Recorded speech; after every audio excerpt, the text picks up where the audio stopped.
Hi hello welcome to okay TV నేను మీ నరసింహ. చంద్రబాబు నాయుడుకి దగ్గరికి క్యూ కడుతున్న బీఆర్ఎస్ ఎమ్మెల్యేలు.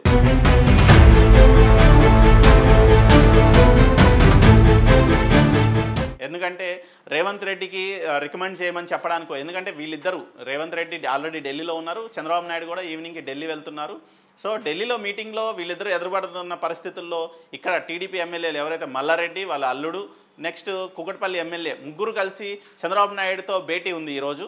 సో ఇక్కడ మల్లారెడ్డి మనోరాలి పెళ్లి ఆహ్వాన పత్రిక అందజేయడానికే వీళ్ళు వెళ్తున్నారని ఓ పక్కన కనిపిస్తున్నా, వీళ్ళతో పాటు తీగల కృష్ణారెడ్డి వెళ్తున్నారు.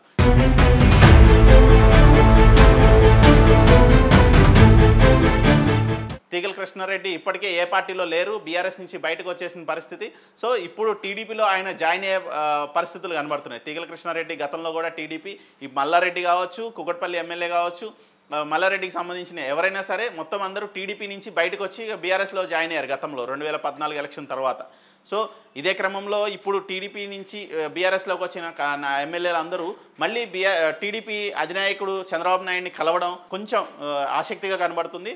దీనికి కారణం ఏంటంటే రేవంత్ రెడ్డి వీళ్ళ పైన కొంచెం వ్యతిరేకతతో ఉండడం, వీళ్ళ పైన చిన్నచూపు చూడడం, వీళ్ళ ఆస్తులని ధ్వంసం చేసే కార్యక్రమం చేయడం, లేదంటే వీళ్ళని బెదిరించే పనులు చేయడం చూస్తుంటే చంద్రబాబు నాయుడు అయితేనే మమ్మల్ని కాపాడగలడు, ఎందుకంటే గతంలో మాకు వారికి ఉన్న పరిచయాల దృష్ట్యా మేము టీడీపీకి కూడా కష్టపడ్డాం కాబట్టి పార్టీ మారినా కూడా ఇప్పుడు టీడీపీకి లాయల్గా ఉంటాము, మీరు రేవంత్ రెడ్డితో మాకు ఏదైనా సహాయం చేయించండి అనే పరిస్థితుల్లో ఈ ముగ్గురు ఎమ్మెల్యేలు విత్ తీగల కృష్ణారెడ్డి గారితో కలిసి వెళ్ళడం, తీగల కృష్ణారెడ్డి ఇదే కార్యక్రమంలో టీడీపీ కండువా కప్పుకొని ఉన్నారనే ఊహాగానాలు కూడా కనబడతా ఉన్నాయి.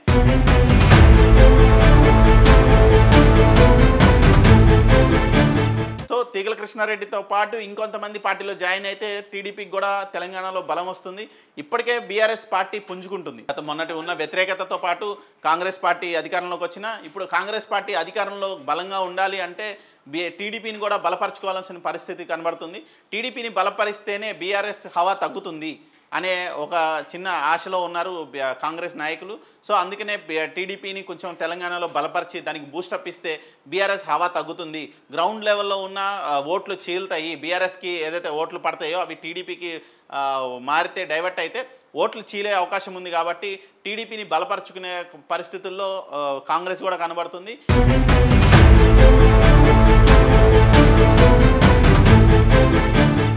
ఇదే కార్యక్రమం కనుక కొనసాగితే ఈ ఎమ్మెల్యేలు వెళ్ళి చంద్రబాబు నాయుడిని కలవడము, చంద్రబాబు నాయుడు టీడీపీ బలపడుతుంది కాబట్టి రేవంత్ రెడ్డి సహాయ సహకారాలు చేయాలి ఈ ఎమ్మెల్యేలకి అని ఏదైనా దిశానిర్దేశం ఆయనకు చేస్తే పార్టీ హైకమాండ్తో పాటు చంద్రబాబు నాయుడు మాట కూడా వింటారు రేవంత్ రెడ్డి అనే ఇదైతే ఊహాగానం అయితే చాలామందికి ఉంది. సో రేవంత్ రెడ్డికి చంద్రబాబు నాయుడు ఎదురుపడుతున్న క్రమంలో ఈరోజు ఈవినింగ్ ఢిల్లీ వెళ్తున్న పరిస్థితుల్లో ఈరోజు వీళ్ళ భేటీ చాలా ఆసక్తిగా ఉంది. చూడాలి ఈవినింగ్ ఈ మధ్యాహ్నం ఇప్పుడు ఏదైతే మీటింగ్ ఉందో ఈ మీటింగ్లో తీగల కృష్ణారెడ్డి టీడీపీ కండువా కప్పుకోబోతున్నారా, టీడీపీకి పూర్వవైభవం రాబోతుందా, టీడీపీ అనుకున్నంత స్పీడ్గా పరుగు పెట్టబోతుందా అంటే ఈ మీటింగ్ తర్వాత ఈవినింగ్ ఆర్ రేపు దీని మీద ఒక అనౌన్స్మెంట్ రాబోతుంది తీగల కృష్ణారెడ్డికి సంబంధించి. ఈ మిగతా ఎమ్మెల్యేలు కూడా టీడీపీకి లాయల్గా ఉంటాము అనే ఇండికేషన్ ఇవ్వబోతున్నారా అనేది చూద్దాం.